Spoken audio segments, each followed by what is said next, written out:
So you want to be that charismatic person, the one who can start a conversation with anybody, make friends with ease, and build connections that open doors. But you may be wondering, is that even possible? I mean, for those of us who aren't naturally extroverted, not the funniest person in the room, or even very talkative, how can we become the kind of person who thrives in social settings? I'll be honest, for most of my life, I thought I would never be that person because I wasn't born with a life of the party gene.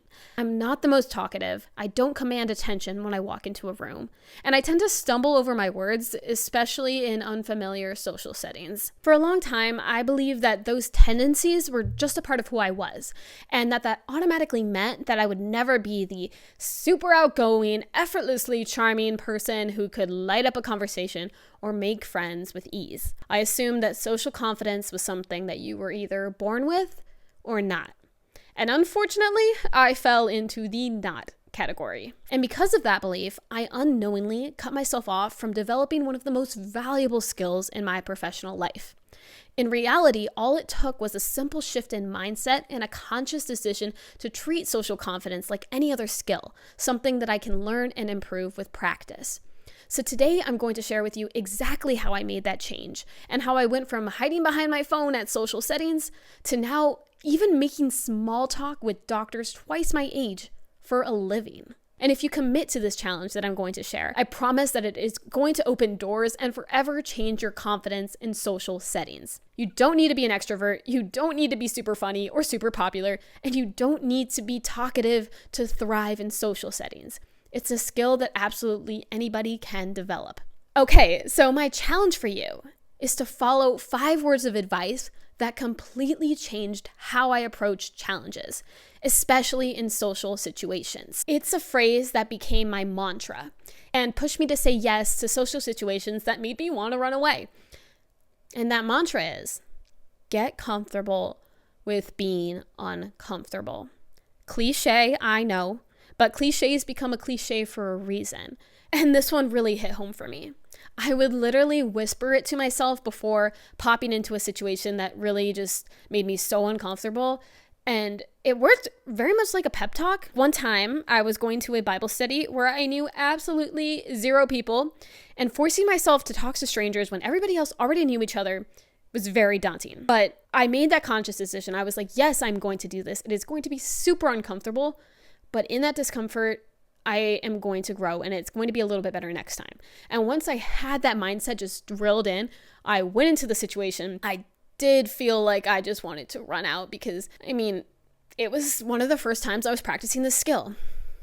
But by reminding myself of that phrase, the little phrase, get comfortable with being uncomfortable, it really did make a big difference for me. And I was able to go in there, I was able to talk to a group of strangers, make conversation, and realize that, hey, I can actually do this. So sometimes it looked like that.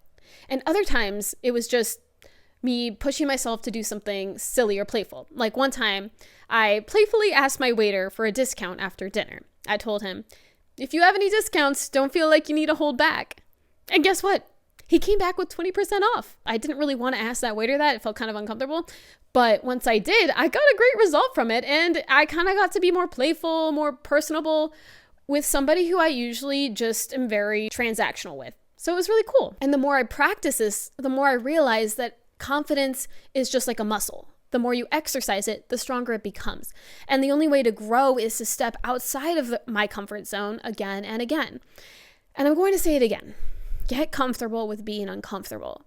And I want this to become an anthem for you too, because real growth never happens from within your comfort zone. Yes, you're going to face situations that make you clam up inside and want to run away. But those feelings are okay. Acknowledge them and make the conscious decision to face them anyway, because that is how growth happens. And this lesson hit the hardest for me a few years ago when I competed in sales competitions for my university. So I had to constantly do things that made me nervous, which was pretty much making small talk with seasoned professionals, negotiating with them, and then overcoming their scary objections. And I still remember my first competition feeling like I didn't know what I was doing. My heart was beating fast, my voice was unsteady, and every instinct told me they were going to see right through me. But I remembered my commitment to embrace discomfort, and I did it anyways. I failed at first, sure, but the more I put myself in those nerve-wracking situations, the more I noticed a shift. I started to build a resilience without even realizing it. Every nerve-wracking moment became another stepping stone, proving to myself that I could handle whatever came next, and I actually became really good at those competitions. Eventually, I took first place, actually on multiple occasions, but best of all, those skills that I worked for over the years of my college time were skills that I could then later apply post-graduation to my career, my professional life, my personal life, and I've noticed such huge growth. I noticed myself taking on leadership roles in clubs, speaking with confidence in job interviews, and not being afraid to join new social groups when I moved to a new city after school ended.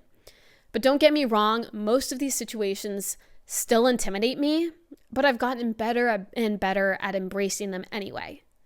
Being comfortable in the discomfort. And a tip I will add is that I found that sometimes it does take a little fake it until you make it. For example, in my current job role as a medical sales rep, my role is to educate doctors on nutritional supplements in urology and women's health. And at first, walking into a clinic lunchroom and making small talk with the nurses, the staff, and the providers was super intimidating. I mean, most sales reps are twice my age. So I realized that when they walk into the room and see me, it's unexpected. I'm clearly a very young and new person to the industry. So how am I supposed to be a credible source of product education? And I've literally had a doctor walk into a room before and say, "You're the sales rep?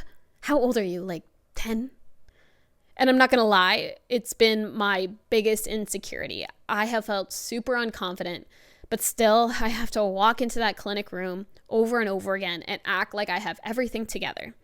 And it's almost like I have to carry myself with extra confidence because I am much younger than the norm, because otherwise they wouldn't take me seriously at all. So yes, there are many instances where I've had to fake that kind of confidence, but over time, that fake confidence has become more and more real because I've proved to myself that I can do it. So in return, I've gotten better at believing it. These experiences have made me realize that no matter what my insecurity is or how awkward I feel, I am capable of succeeding literally, honestly, anywhere that I dedicate myself to. And I'm so grateful to have the kind of opportunity to experience this growth because it's just made me want to chase my dreams in a lot of different ways. And so my question for you is this a skill set that you genuinely want to work on? And before you agree, recognize that it is going to take saying yes to so many situations that you don't want to say yes to. And this could look like challenging yourself to start a conversation with strangers, or signing up for a public speaking competition, or joining a club where you know absolutely no one and then sticking through it till the end. And if you commit to these challenges, I promise you that you are going to build incredibly strong social skills.